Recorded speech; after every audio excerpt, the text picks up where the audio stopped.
Ari, we head down to South Florida for a game that probably looked a little bit different when we saw it on the schedule preseason.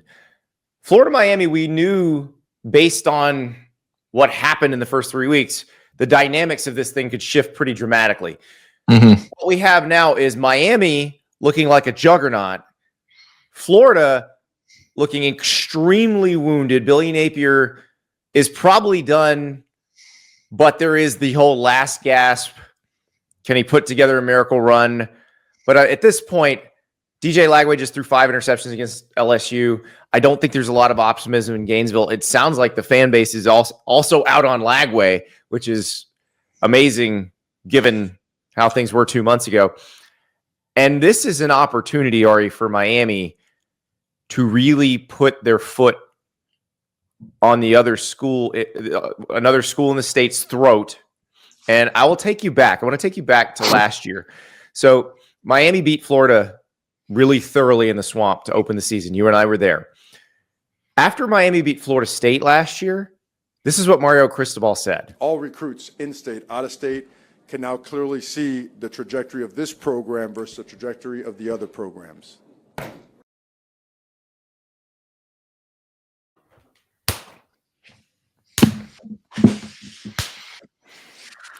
You know, I always used to downplay the importance of the results of single games in a recruiting aspect, because I always think that people single games at this point if Miami does it again to Florida.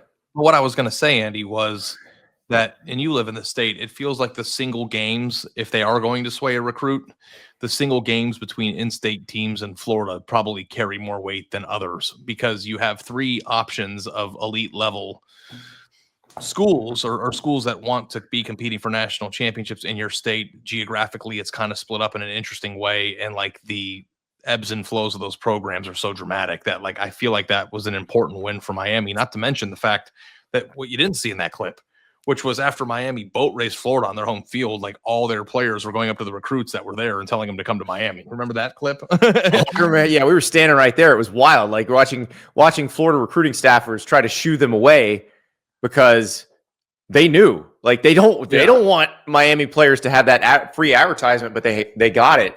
And so Miami has an opportunity here. It's not just this Florida game. It's over the next 3 weeks. Miami has an opportunity to declare itself the king of the state.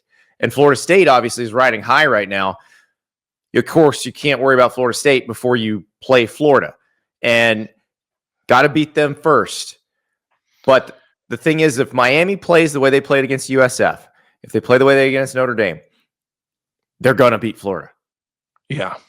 Yeah. Well, I think that we just need to come around to the notion that Miami, which is legitimately one of the top 3 teams, great offensive line, quarterback playing at a high level. Great defensive line. Defensive line might have the single best, defender, or one of the 3 single best defenders in college football in Ruben Bain.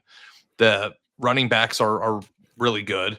Like Miami is a pretty complete team. And I doubted, in the offseason that you could fix a defense that was as bad as theirs a year ago and make it a strength. And like, I think I'm almost there to thinking that it's a strength if I'm not there already. So you know the gif of the little girl, the why not both little girl gif? Like that is, we talked about this, I think it was in the preseason where we were talking about Miami's defense and the changes they'd made along the defense.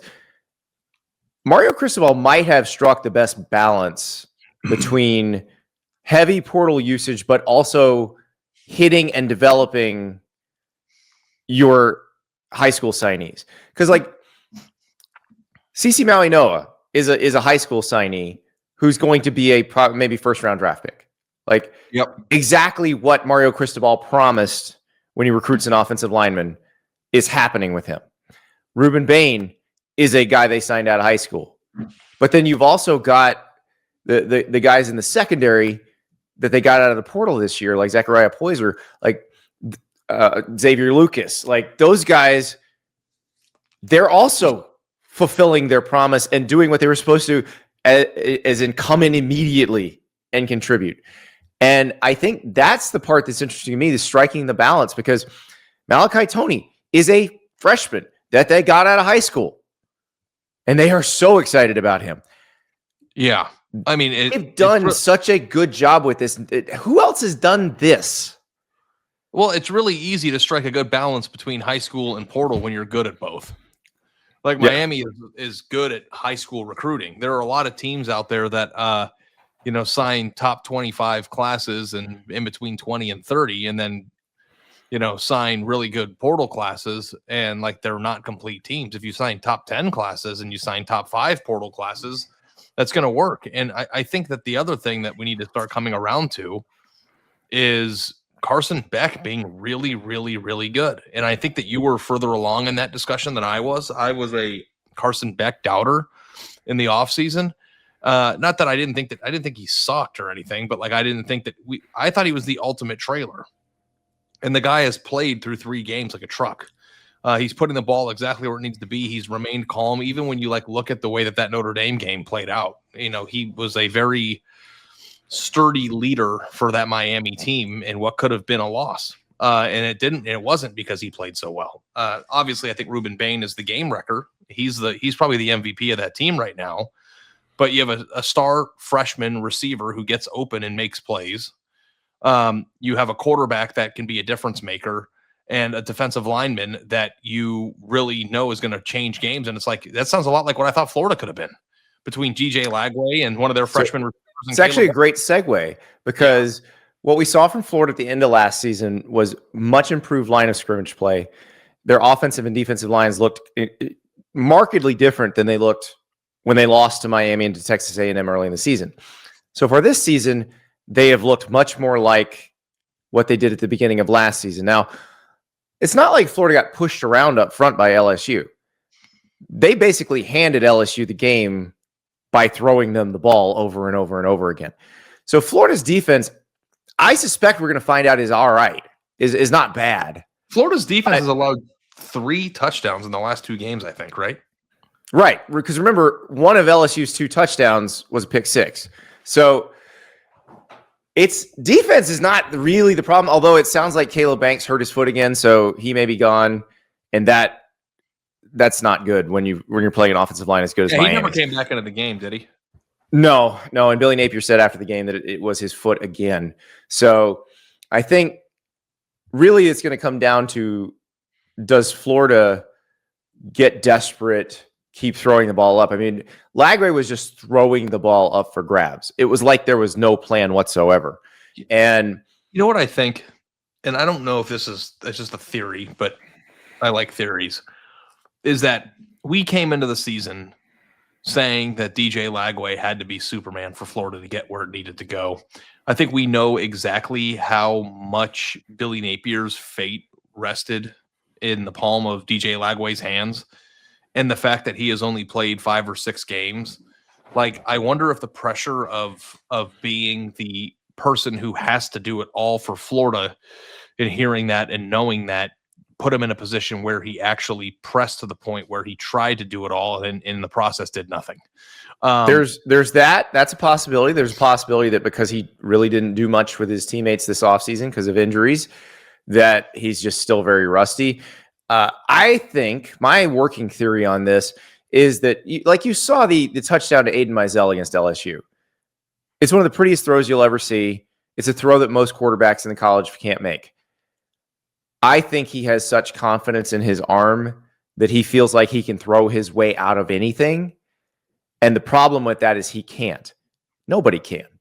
Like, you have to know when to just eat the ball. You have to know when to tuck it and run. You have to know what windows you can fit it into, what windows you can't. And perhaps that comes with experience, but unfortunately for Billy Napier and everybody else at Florida right now, there's no time for that. You're playing Miami. You have an open date. You play Texas. You play Texas A&M. Like, there's no time. Because conceivably Florida could have won if he played conservatively. Like, that's the irony. Oh, absolutely. Like, if Florida just plays very, very conservatively,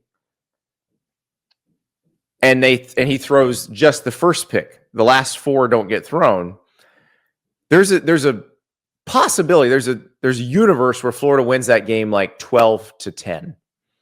But was the pick 6 the first or the second pick? It was the second or the third. Okay, I so believe it's the third. yeah, like if you take that off the board, I mean, you're already. It's a 3-point game, right? Because it's not like LSU's offense was tearing up the world, but I mean, Florida I caused think Brian Kelly to have a meltdown in the post-game news conference. yeah, that's not the question you asked right out of the chute, but we can talk about that on Monday's show I too. am curious to talk about that on Monday's show. Stay tuned, guys. Yeah. So as far as Florida against Miami, the problem for Florida against Miami that's different than Florida against LSU is I don't think Miami's going to have as many issues offensively as LSU. LSU didn't pop a good run until the 51-yarder at the end of the game. LSU did not run the ball effectively at all. Miami, to this point, has run the ball effectively against everybody, including the USF team that Florida couldn't do anything against. So I think Miami's offense is going to be more diverse. They're going to be able to control time of possession, which is going to probably force DJ Lagway into throwing again to keep pace, which brings in the possibility of another meltdown type game. Yeah. I mean, I think that if I'm a Florida fan, I want DJ Lagway to keep throwing. Like, I don't know that I'm a punt on your quarterback guy right after a game like that. I got a lot of Tramel Jones texts on Saturday night, which I was surprised by because I didn't think they'd bail on him that early. During it? During the game and after. Yeah. I mean, I guess if you think that putting him into the game would have helped win, maybe I get that, but like now. It would have helped not throw the ball to the other team. Like that we think. You can have all the talent in the world, but if all you do is throw the ball to the other team, you are hurting your team badly. So if Miami can, and I think Miami's got the secondary and the pass rush, because I don't think LSU's pass rush was actually all that effective. Like they were having to get home with a lot of blitzes.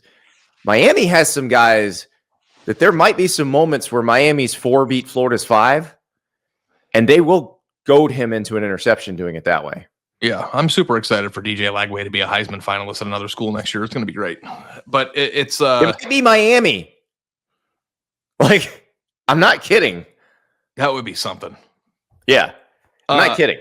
Yeah, I'm very disappointed. But here's the thing. If he just just throws picks the rest of the way, no, it won't. Yeah, if he entered the portal right now, every single team would want him. Unless they had a quarterback. Not the risk-averse ones. Yeah. So that's the thing. But yes, every coach is going to be like, I can fix him. It'll be fine. The NFL draft is going to say, get him here. Get him here. But this is going to be a fascinating because going into the Florida LSU game, I said, okay, somewhere in this stretch of tough games that Florida has coming, they're going to have one where they put things together, play really well.